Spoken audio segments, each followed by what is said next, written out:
রক্তের স্রোতে সেদিন লালে লাল হয়ে গেছিল, ৭১ হার মানিয়েছিল। সেদিন কষ্ট হয়, আমরা এগুলো যেন দু বছরের মাথায় ভুলে যাচ্ছি।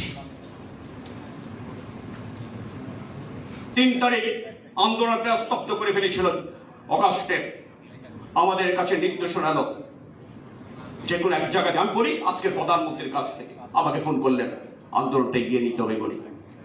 আমি বললাম একমাত্র সাংবাদিকের উপরে ৩ তারিখে আমরা ৭০০ সাংবাদিক, এখানে শহীদ আফজাল আহমেদ আছেন, এখানে হাসান হাবিজ আছেন, ওনাদের নেতৃত্বেই আমরা ৭০০ সাংবাদিক সেদিন স্লোগান দিয়ে বলেছিলাম, দফা এক, দাবি এক, খুনি হাসিনার পদত্যাগ।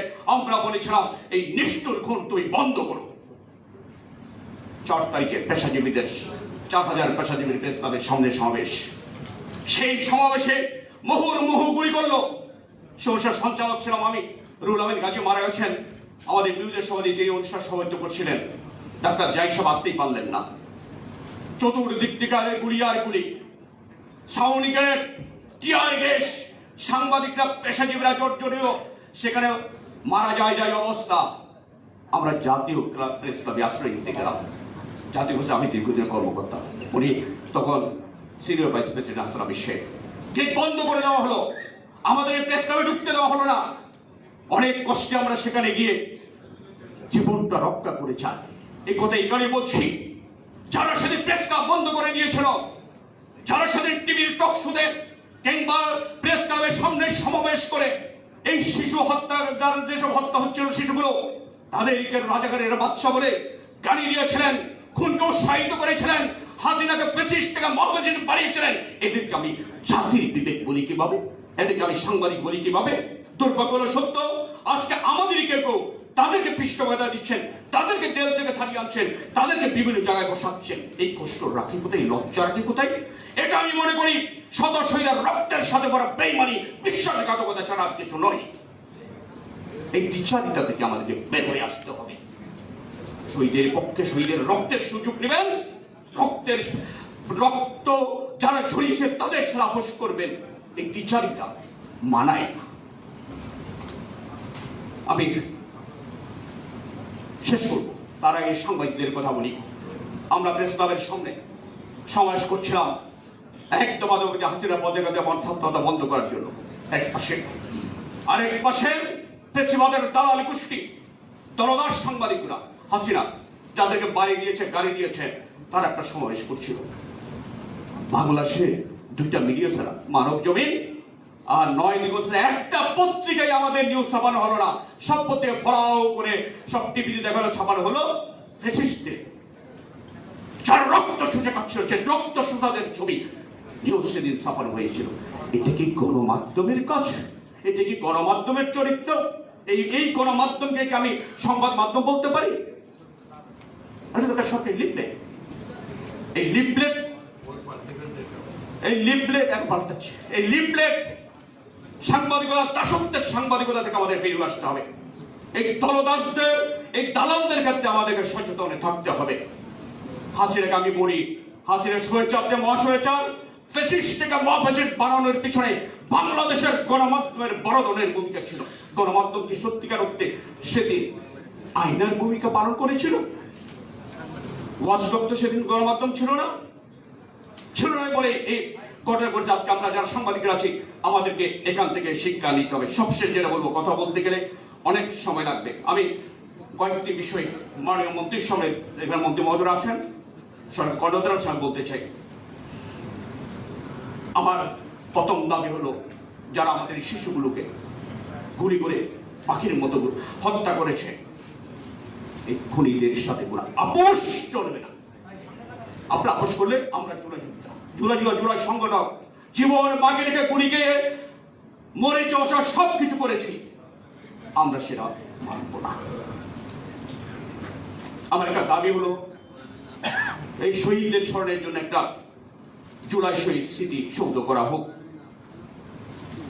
যে স্মৃতি সুদে আমরা প্রতি বছর একবার অন্তত গিয়ে স্মরণ করব। আমরা ঘৃণা জানাবো ফ্যাসিস্ট হাসিনাকে, আমরা স্মরণ করব না বাংলাদেশে ফ্যাসিস্ট ছিল, হাজার হাজার ছাত্রকে হত্যা করেছিল। বাংলার মাটিতে ফ্যাসিস্টরা টিকে থাকতে পারে না। সেই শিক্ষাটাই নেওয়ার জন্য, স্মরণ করার জন্য এই জাতীয় স্মৃতিসৌধের আমি দাবি জানাচ্ছি। সেটা হতে পারে ঢাকায় হবে এবং সারা দেশে যদি করা যায়। আমি শহীদ পরিবারকে যেন একটা সম্মাননা দেওয়া হয়, বেঁচে থাকার সম্মাননা, আত্মবলিদানে বেঁচে থাকার সম্মাননা, সেটা যেন দেওয়া হয়। আমি সেই দাবি জানাচ্ছি। আমি দাবি জানাচ্ছি জুলাইতে যারা এই জুলাই আমাদের শিশুদেরকে, আমাদের ভাই বোনদেরকে গুলি করে হত্যা করেছে, তাদেরকে বিচার আমরা শুরু করতে পেরেছি বা দৃশ্যমান করে বিচারে দেখেছি? এই হত্যার অবিলম্বে দৃশ্যমান বিচারের দাবি করছি। সবশেষে আমরা, আমাদের দাবি হলো একটি মানবিক বাংলাদেশ আমরা চাই, যে বাংলাদেশে বৈষম্য থাকবে না, যে বাংলাদেশে গুম, কোন হত্যা, দর্শন হবে না, লাঞ্ছিত হবে না কোনো ভুল, এবং এই বাংলাদেশের মালিক হবেন দেশের 18 কোটি জনতা। আপনাদের সবাইকে অগণন ধন্যবাদ। ধন্যবাদ জনাব কাদের গনি চৌধুরী আপনাকে। সম্মানিত সুধীবৃন্দ, এবারে বক্তব্য প্রদানের জন্য বিনীত অনুরোধ করছি জনাব হাসান হাফিজ, সভাপতি, জাতীয় প্রেস ক্লাব।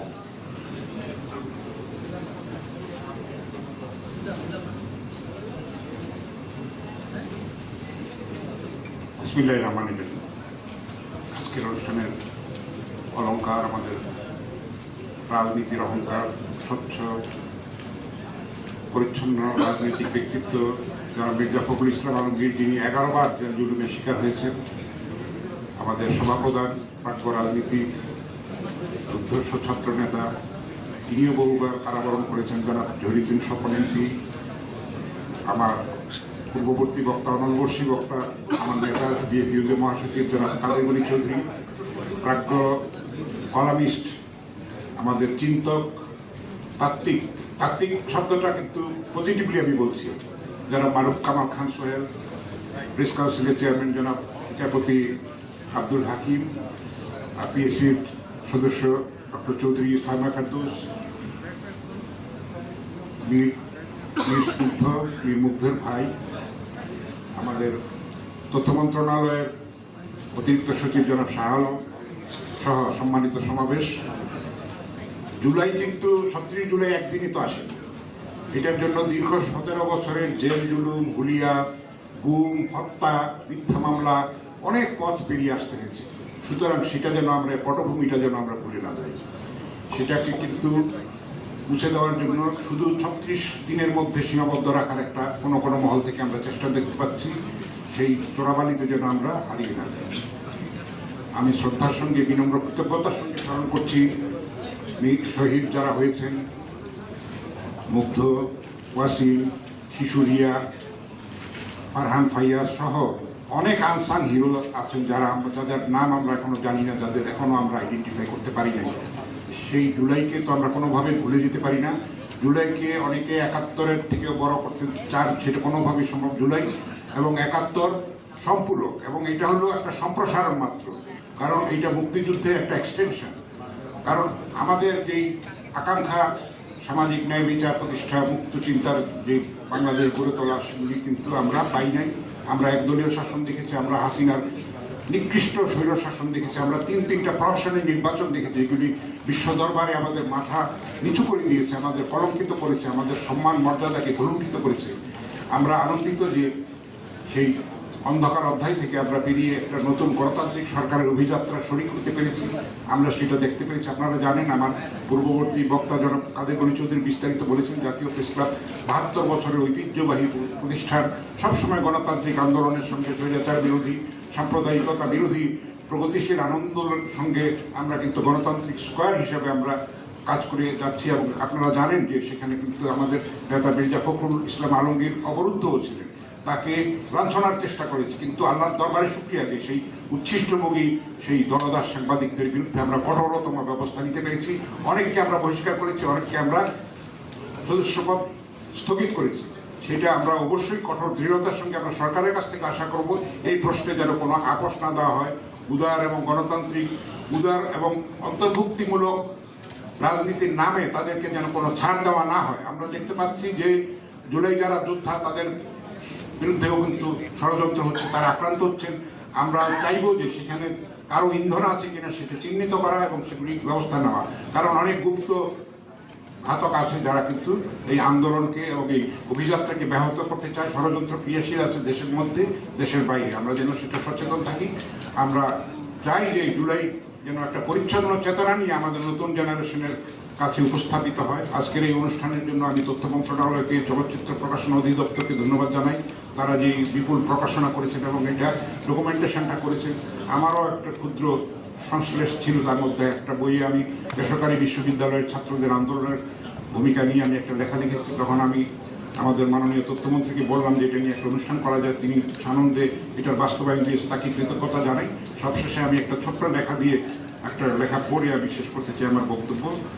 আসলে জুলাইকে একটা পুরান একটা মিথ, অবশ্যই কিছুটা তো মিথ বটেই, এবং একটা নতুন ফিনোমেনন, নতুন একটা অধ্যায়। না হলে জুলাই অন্য দেশে কেন অনুষ্ঠিত হবে, কেন নেপালে অনুষ্ঠিত হবে, কেন দিল্লিতে যন্তর মন্তরের মধ্যে মোদীকে সেখানে নোজ ডাউন করতে হবে, নাকে খত দিতে হবে কেন? সেটা কিন্তু আমাদের অহংকারের জায়গা। আমাদের 52 আমাদের অহংকারের জায়গা। সেটা বিশ্ব সভ্যতা এবং সংস্কৃতির অংশ হয়েছে। আন্তর্জাতিক মাতৃভাষা বিশ্বব্যাপী পালিত হয়। আমাদের যে জুলাইয়ের যে চেতনা, সেটা যেন আমরা ধরে রাখি, যেন সংহত করি, এবং আমরা একটা সাম্প্রদায়িকতা মুক্ত একটা পরিচ্ছন্ন একটা সমাজ গড়ে তুলতে পারি। আপসহীন মৃত্যুঞ্জয় দেশনেত্রী যে জ্ঞান ভিত্তিক সমাজের কথা বলেছিলেন, সেটা যেন আমরা গড়ে তুলতে পারি। সেই সবাই মিলে সম্মিলিত প্রজ্ঞা দিয়ে, দেশপ্রেম দিয়ে, আত্মত্যাগ দিয়ে, আমাদের পরমত সহিষ্ণুতা দিয়ে আমরা যেন গণতন্ত্রকে সংহত করি। আমার ছোট্ট লেখাটি পড়ে আমি শেষ করছি। লেখাটির নাম হচ্ছে জুলাই পুরাণ। জুলাই জুলাই ডাক পারি, মুগ্ধ গেছে কার বাড়ি। আয় মুগ্ধ ঘরে আয়, স্বৈরাচারের চোখ রাখায়। জুলাই জুলাই আয় রে, মুগ্ধ কি সব চায় রে, চায় মানুষের মুক্তি, এটাই দাবির যুক্তি। জুলাই জুলাই জ্বলছ লাল, দুঃশাসনের তুমিই কাল, তখতে পাউস টাল মাটাল, তরুণ শক্তি ধরল হাল। কেমন করে ভুলবো জুলাই, স্বপ্ন পূরণ যার মাঝে পাই। জুলাই জাগর আলোর পথ, রাখবো স্মরণ এই শপথ। ধন্যবাদ। আল্লাহ হাফিজ। বাংলাদেশ জিন্দাবাদ। ধন্যবাদ জনাব হাসান হাফিজ, সভাপতি, জাতীয় প্রেস ক্লাব। সম্মানিত সুধীবৃন্দ, এবারে বক্তব্য প্রদানের জন্য অনুরোধ জানাচ্ছি ডক্টর চৌধুরী সায়মা ফেরদৌস, সদস্য, বাংলাদেশ সরকারি কর্ম কমিশন।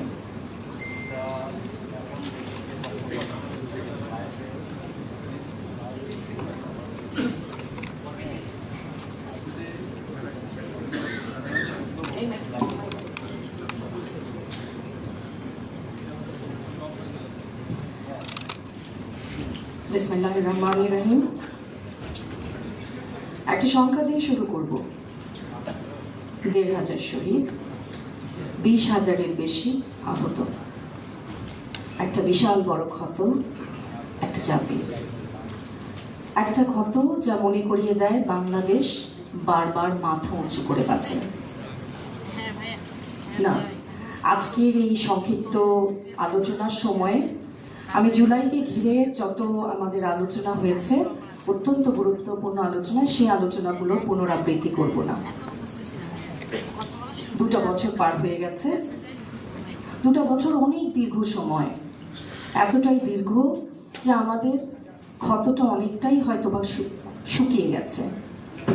জুলাই সনদ হয়েছে, একটা নির্বাচনও হয়ে গেছে, সরকার গঠিত হয়েছে, কিন্তু জুলাই এখনো 2টা বছর সেই তাজা ক্ষত বয়ে বেড়াচ্ছে সেই 1,৫০০ পরিবার এবং 20,000-এরও অধিক আহতের পরিবার। তাদের কাছে এটা কোনো ক্যালেন্ডারের পাতা না, কিংবা ক্ষত ইতিহাসে পরিণত হলো কিনা তা না। তাদের জন্য কোনোদিন আর কোনো ঈদ হবে না, পূজা পার্বণ আনন্দ বয়ে আনবে না। জুলাইকে ঘিরে জুলাই শহীদ দিবস বিষয়ক আলোচনা সভার যে প্রধান অতিথি আছেন, সম্মানিত অতিথিরা আছেন, অতিথিবর্গ, মঞ্চে উপবিষ্ট আছেন রাজনৈতিক ব্যক্তিবর্গ, সামনে আছেন বিভিন্ন মহলে বিভিন্ন পেশাজীবীরা, প্রথিতযশা সাংবাদিক ভাইরা যারা উপস্থিত আছেন, সকলে আমার তরফ থেকে সালাম গ্রহণ করবেন। আসসালামু আলাইকুম। জুলাই দিবসের এখানে আলোচনা অনুষ্ঠানে আমি কেবল 3টা প্রশ্ন আপনাদের কাছে রাখবো, আমার নিজের কাছেও রাখছি। জুলাই যে আহত ক্ষত আলোচনা সভা বা পালন করছি দিবস, সবকিছু গুরুত্বপূর্ণ, কিন্তু আজকে 2টা বছর পরে আহত পরিবার বা শহীদদের দিকে তাকিয়ে কিংবা বাংলাদেশের যে ইতিহাস সেই দিকে তাকিয়ে বলি, জুলাই নেতৃত্ব কার? জুলাই আমরা সবাই চোখে দেখেছি, রাজপথে প্রত্যেকেই ছিলাম, অনলাইনে, সোশ্যাল মিডিয়ায় বিভিন্নভাবে যে যার ক্ষেত্র থেকে একেবারে নেতৃত্ববিহীন একটা আন্দোলন, যেখানে ছাত্রদের কোটা আন্দোলন থেকে শুরু হয়ে সেই রিক্সা চালক যে রিক্সাগুলো একটা অ্যাম্বুলেন্সে পরিণত হয়েছিল, বিভিন্ন শ্রমজীবী পেশাজীবী ব্যানারবিহীন একটা আন্দোলনে সামিল হয়েছিল বিভিন্ন প্রেক্ষাপট থেকে, বিভিন্ন পেশাজীবী থেকে। জুলাইয়ের প্রেক্ষাপট রচিত হয়েছিল বিভিন্ন রাজনৈতিক দল তাদের পিঠে সয়ে যে অত্যাচার বহন করেছিল তাদের অংশগ্রহণে। জুলাইয়ের সৌন্দর্য ছিল, জুলাইয়ের শক্তি ছিল এই সাধারণ মানুষের ন্যায্য দাবির আন্দোলনে বিক্ষোভের স্ফুলিঙ্গের যে দাবানল তৈরি হয়েছিল, সেই দাবানলকে জ্বালিয়ে দিতে একটা স্ফুলিঙ্গ হিসেবে সামিল হয়েছিল সকলে। তাই জুলাইয়ের নেতৃত্ব এই বাংলাদেশের সবার। দ্বিতীয় প্রশ্নটা আমরা বলি, আমরা জুলাইয়ের প্রেক্ষাপট, জুলাইয়ের প্রশ্নটা হলো যে আমরা কি এখনো সেই একই ব্যবস্থায় আছি কিনা। আমি জানি আমাদের এখন অনেক আলোচনা হচ্ছে, সংসদেও বিভিন্ন ধরনের তর্ক বিতর্ক উঠছে, এবং জুলাইয়ের অর্জনটা বোধহয় সেখানেই, কারণ আমরা ডিবেট করছি, তর্ক করছি, প্রশ্ন করছি, নীরব থাকছি না। তবে আমি একজন শিক্ষক মানুষ, আমার দৃষ্টিভঙ্গি, আমার আলোচনা, আমার চিন্তা ভাবনা খুবই ক্ষুদ্র জায়গা থেকে হলেও প্রশ্নটা শুরু হয় বেসিক থেকে। আমি যেভাবে আমার ব্যক্তি চোখে দেখতে পেয়েছি, জুলাইয়ের আন্দোলনের যে ক্ষোভটা সেটা কিন্তু এক মুহূর্তে হঠাৎ করে তৈরি হয়নি, বিশাল বড় আইডিওলজিক্যাল কোনো দাবি নিয়ে শুরু হয়নি। সমাজ ব্যবস্থার ছোট ছোট ফাটল থেকে শুরু হয়েছিল, যেখানে জন্মেছিল ক্ষোভ।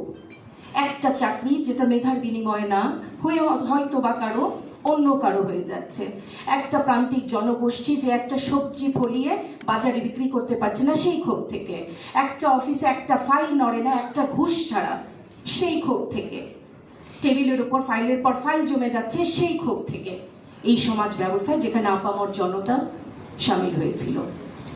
আমার প্রশ্নটা জুলাইয়ের শহীদদের দিকে তাকিয়ে, জুলাইয়ের আহতদের দিকে তাকিয়ে, এই সমস্ত এই যে সমাজ ব্যবস্থা বলতে আমরা বারবার রাষ্ট্রের দিকে চোখ তুলে তাকাই, ঠিক আছে, কিন্তু প্রতিবাদটা তো হয়েছিল আপনার আমার টেবিল থেকে। আমি শিক্ষক, আমার ক্লাসরুম থেকে ক্ষোভ সৃষ্টি হয়েছিল। আপনি যেখানে আপনার অফিসে আছি সেই অফিসের ক্ষোভ থেকে সৃষ্টি হয়েছিল জুলাই। বারবার রাষ্ট্রের দিকে আঙুল তুলে বোধহয় আমরা নিজ নিজ দায়িত্বে কোথাও অবহেলা করছি। আমার তৃতীয় প্রশ্ন, জুলাইকে আমরা বারবার উদযাপন করছি, স্মরণ করছি শ্রদ্ধার সাথে, তবে ভয় হয় জুলাই না কেবল পালনে থেকে যায়, ধারণে না। তবে জুলাই ধারণ হচ্ছে কিভাবে বা ধারণ হবে কিভাবে, এই প্রশ্নের উত্তর আপনার হয়ে কেউ দিতে পারবে না। এই প্রশ্নের উত্তর এই মঞ্চে উপবিষ্ট যারা আছেন তারাও দিতে পারবে না আপনার হয়ে। আমার কাছে মনে হয় যে সবচেয়ে বড় একটা ক্ষত বাংলাদেশে তৈরি হয়েছে এই জুলাইয়ে। আমরা অসংখ্য তরুণকে হারিয়েছি। এটা শুধু পরিবারের হারানো না, এটা একটা দেশের, একটা জাতির ক্ষত। সেই তাদের দিকে তাকিয়ে তাদের অসম্মানটা সেদিন রচিত হবে যেদিন জুলাইকে আমরা কেবলমাত্র পারলে রাখবো স্মরণে না, নিত্যকার জীবনে, খুব সাধারণ জীবনে আমার আপনার যে দায়িত্ব আমাদেরকে রাষ্ট্র তুলে দিয়েছে, আমার নাগরিক অধিকার কেবল অধিকার না, আমার কিছু নাগরিক কর্তব্য আছে। সেই কর্তব্য পালনের কোথাও যদি ঘাটতি হয়ে যায়, প্রতিদিন যদি নিজেকে আয়নার সামনে দাঁড় করানো না যায়, জুলাইয়ের মৃত্যু হবে সেখানে, শহীদদের হবে সবচেয়ে বড় অপমান। ভালো থাকবেন। আসসালামু আলাইকুম।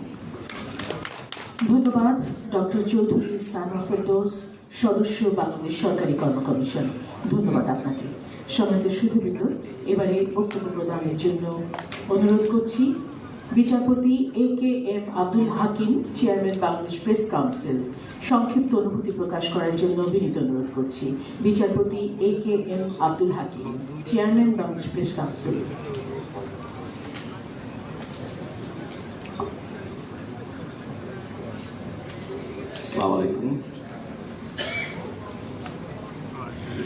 আগস্ট অভ্যুত্থানের উপলক্ষে আজকের এই আলোচনা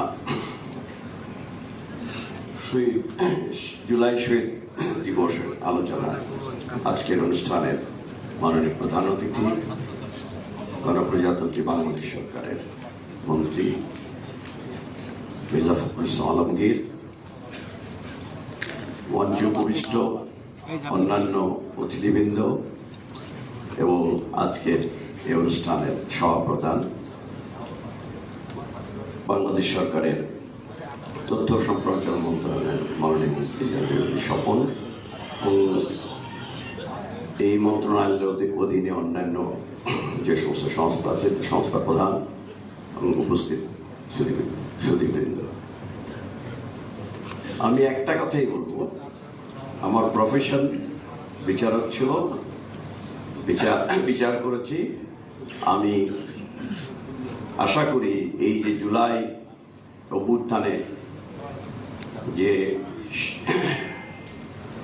স্বৈরাচারী শাসক যারা যে অপকর্ম করেছে তাদের সকলের ন্যায় এবং সুষ্ঠু বিচার কামনা এবং প্রত্যাশা করছি এবং এই জুলাই বিপ্লবে যারা শহীদ হয়েছেন তাদের আত্মার মাগফিরাত কামনা করে এবং যারা অসুস্থ এবং আহত হয়েছেন তাদের সুষ্ঠু চিকিৎসা প্রত্যাশা কামনা করে আমার বক্তব্য এখানে শেষ করছি। সবাইকে ধন্যবাদ। ধন্যবাদ বিচারপতি A.K.M. Abdul Hakim, chairman Bangladesh press council. সম্মানিত সুধীবৃন্দ, এবারে বক্তব্য প্রদানের জন্য বিনীত অনুরোধ করছি আজকের সভার সভা প্রধান গণপ্রজাতন্ত্রী বাংলাদেশ সরকারের তথ্য সম্প্রচার মন্ত্রণালয়ের মাননীয় মন্ত্রী মহোদয় জনাব জহিরুদ্দিন স্বপন এমপি। সুধীবৃন্দ, বক্তব্য প্রদানের জন্য বিনীত অনুরোধ করছি আজকের সভার সভা প্রধান জনাব জহিরুদ্দিন স্বপন এমপি। জুলাই শহীদ দিবস উপলক্ষে আমাদের মন্ত্রণালয়ের তথ্য প্রকাশনা বিভাগের আজকের এই আলোচনা সভার মাননীয় প্রধান অতিথি, এই জুলাই অভ্যুত্থানের নেপথ্যের প্রধান কারিগর এবং দীর্ঘ 17 বছরের ফ্যাসিবাদ বিরোধী সংগ্রামের মাঠের সেনাপতি জননেতা মির্জা ফখরুল ইসলাম আলমগীর, মঞ্চে উপবিষ্ট আমাদের প্রেস কাউন্সিলের সম্মানিত সভাপতি, আমাদের মাননীয় প্রধান অতিথি মূলত কথা বলবেন, আমরা তার কথা শুনব। আমি সভাপ্রধান হিসাবে আপনাদেরকে ধন্যবাদ জানানোর পাশাপাশি শুধু বিনীতভাবে স্মরণ করিয়ে দিচ্ছি, বরঞ্চ শোষণ করে, এমনকি রক্তাক্ত করে, খুন করে, জখম করে, গুম করে, তখন স্বাধীনতা সেই অনির্বাণ চেতনা উজ্জ্বলিত আকারে হাজির হয়। তারই সর্বশেষ প্রমাণ শহীদ মুগ্ধ সহ, শহীদ আবু সাইদ সহ সকলের জীবন দেওয়ার যে দৃশ্য আমরা দেখেছি। আমাদের প্রধান অতিথি মির্জা ফখরুল ইসলাম আলমগীর সহ আমি সহ আমাদের অসংখ্য নেতা কর্মীকে বারবার কারাগারে যেতে হয়েছে, মিথ্যা মামলার শিকার হতে হয়েছে, নির্যাতিত হতে হয়েছে আমাদের দলের সহ অন্যান্য সকল রাজনৈতিক দলের অসংখ্য নেতা কর্মীকে। এই সংগ্রাম দীর্ঘ পথ পরিক্রমার সংগ্রাম।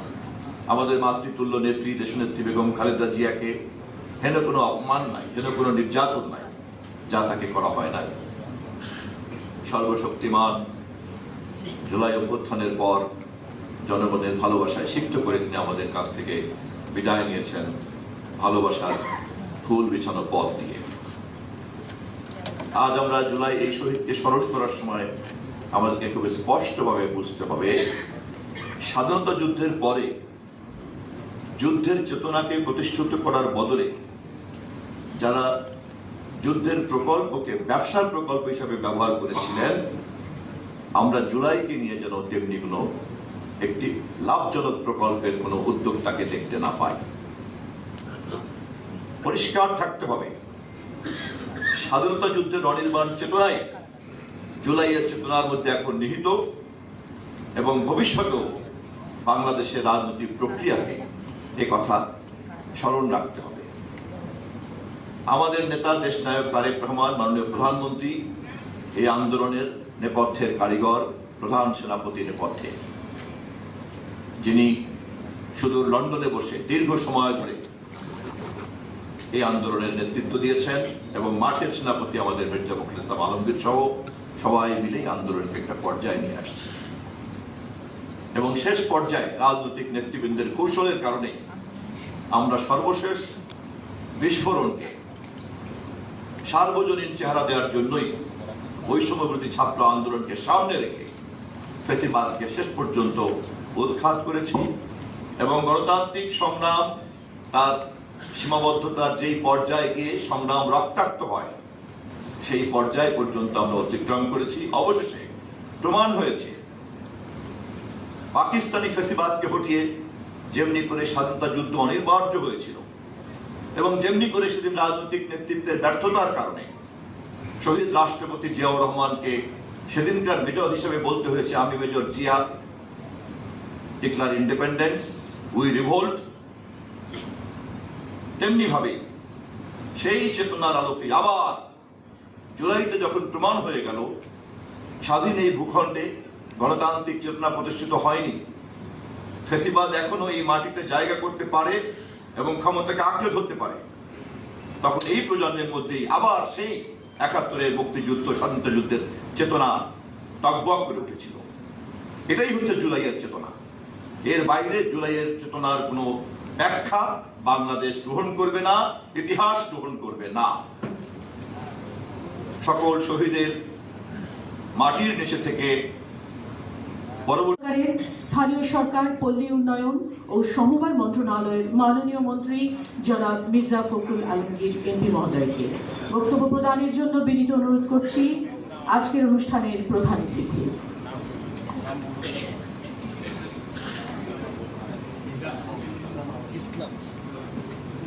সম্মানিত সুধীবৃন্দ, বক্তব্য প্রদানের জন্য বিনীত অনুরোধ করছি আজকের তথ্য গবেষণা প্রকাশনা উদ্যোক্তা, তাই না, আয়োজিত আজকে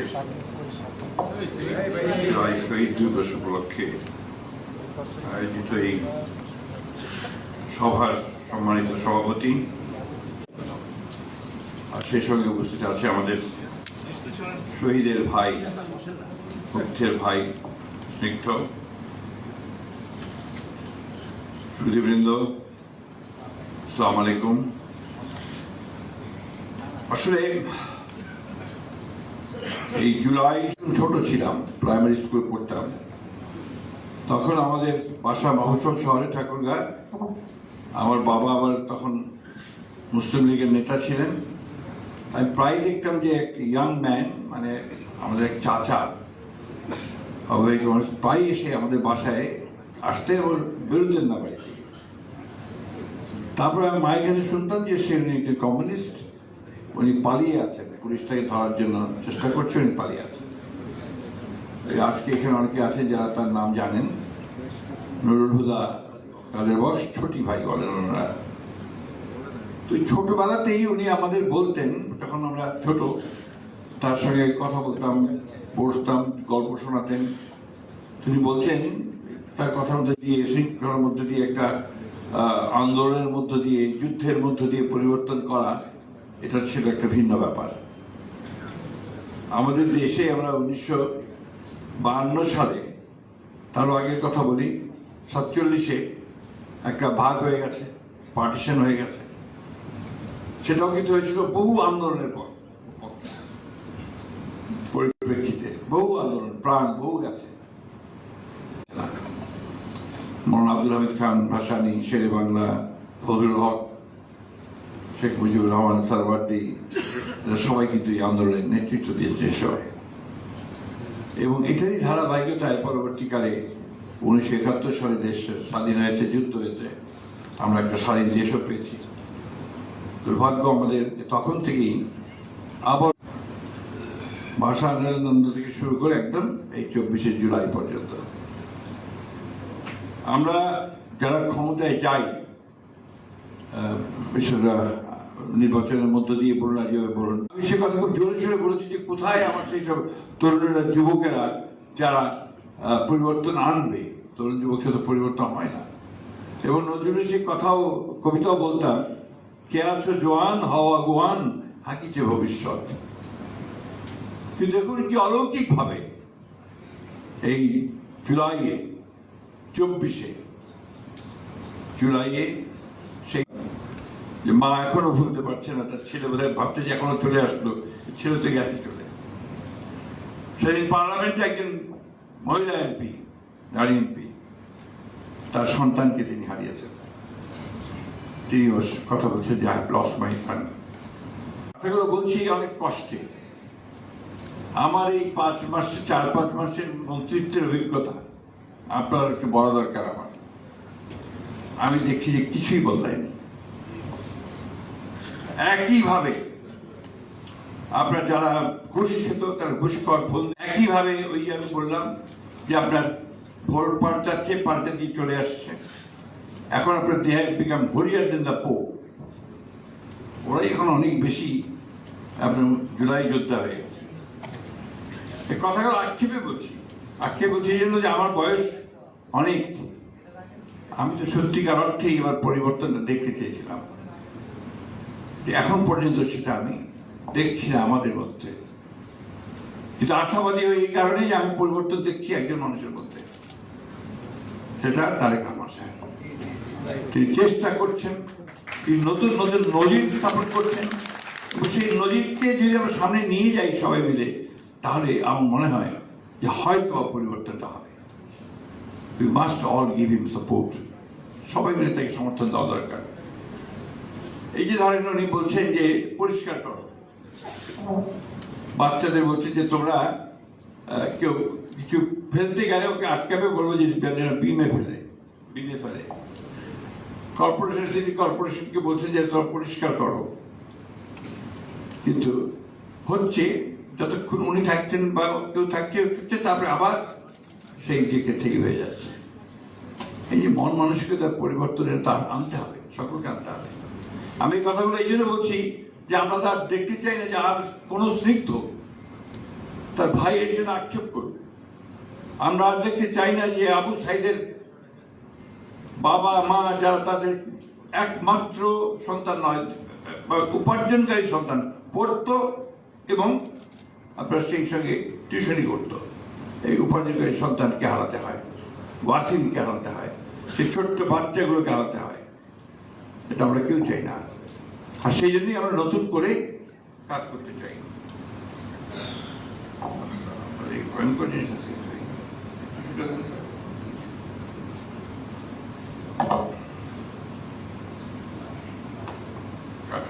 ঠিক আছে, দেখা যাক।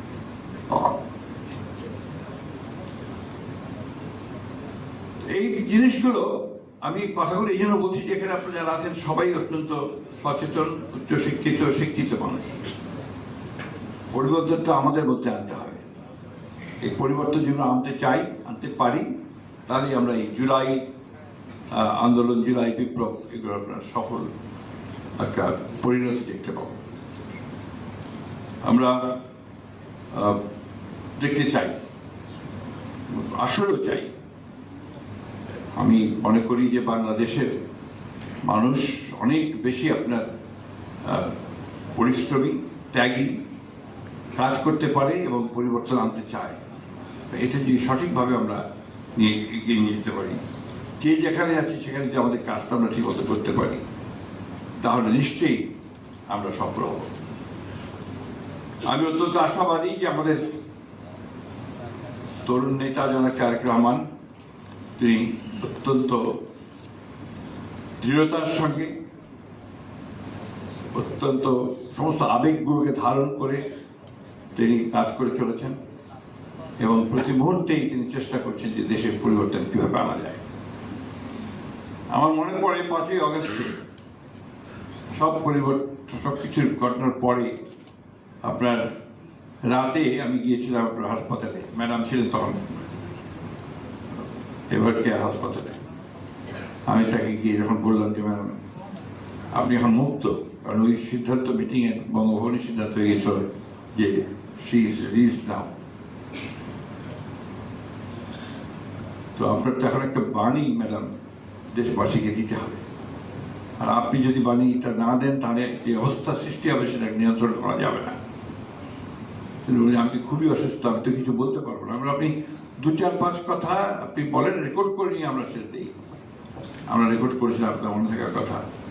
আমরা ওইখানে ছোট্ট একটা ড্রাফট করে তাকে দিয়ে আমরা তার ওই রোগসজ্জায় বসে তিনি বলেছিলেন যে আমরা একটা বড় বিজয় অর্জন করেছি, ফ্যাসিস্টরা চলে গেছে। কিন্তু আমি আপনাদের কাছে অনুরোধ করব যে প্রতিশোধ নয়, প্রতিহিংসা নয়, আসুন আমরা সবাই ঐক্যবদ্ধ হয়ে ভালোবাসার সঙ্গে দেশটাকে গড়ে তুলি। আপনাদের মনে থাকার কথা, মানে কথাটা এইরকমই প্রায়। এই মহিষী মহিলা, তার কথা যদি আজকে আমি না বলি, আমরা জুলাই যুদ্ধের অনেকের কথা বলছি, কিন্তু এই মহিলা তার সারাটা জীবন গণতন্ত্রের জন্য লড়াই করেছেন। সারা জীবন, যখন থেকে তিনি রাজনীতিতে এসছেন তখন থেকে তিনি এই গণতন্ত্রের জন্য লড়াই করেছেন। ক্ষমতায় থেকেছেন তখন, যখন বিরোধী ছিলেন, বিরোধী ছিলেন তখন।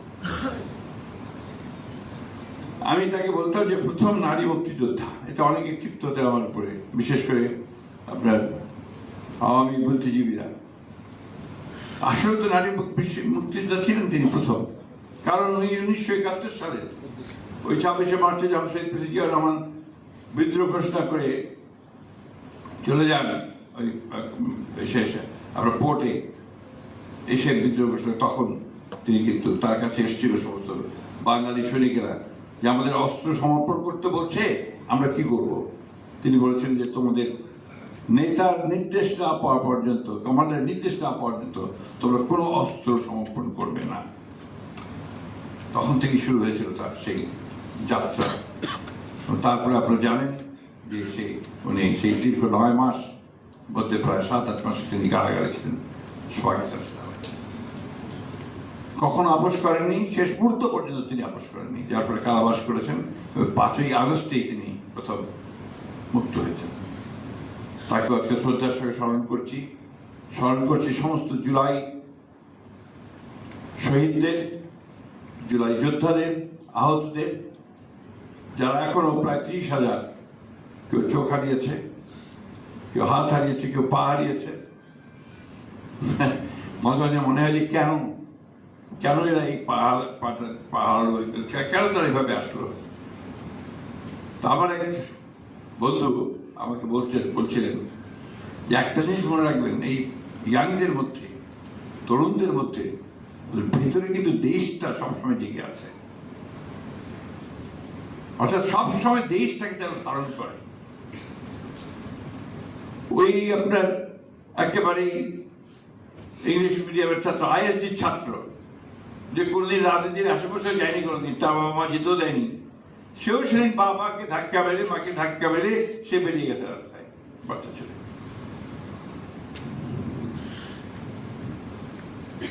কষ্ট হয়। যাই হোক, আমরা খুব আশাবাদী যে আমরা সবাই মিলে চেষ্টা করে আমরা দেশটাকে সত্যিকার অর্থেই একটা পরিবর্তিত দেশ, একটা গণতান্ত্রিক বাংলাদেশ, একটা অসাম্প্রদায়িক বাংলাদেশ, মেধাবীদের বাংলাদেশ, তরুণদের বাংলাদেশ আমরা গড়ে তুলতে সক্ষম হব। এই হোক আজকে আমাদের, তাদের প্রতি শ্রদ্ধা জানাতে হলে এটাই হওয়া উচিত আমাদের আজকে শপথ। আপনাদের সবাইকে অনেক ধন্যবাদ। ধন্যবাদ। আজকে অনুষ্ঠানে প্রধান অতিথি আপনার মূল্যবান বক্তব্য